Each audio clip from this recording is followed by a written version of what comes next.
Windows such as graphs, tables, and panels are saved in Igor as a series of commands, like a recipe. This is called a recreation macro. I'll use this graph as an example. The easiest way to create a macro is to close the graph. When you close a graph, Igor will ask you to save the recreation macro. Pick a name and save. You can also create a macro through Windows, Control, Windows Control. Selecting Create Window Macro will create the macro for this exact window.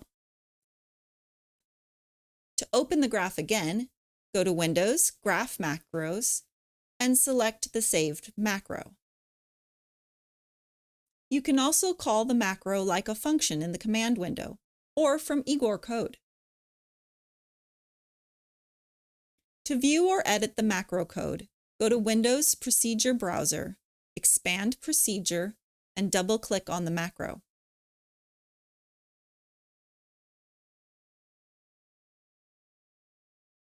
Note that recreation macros do not make data in any way.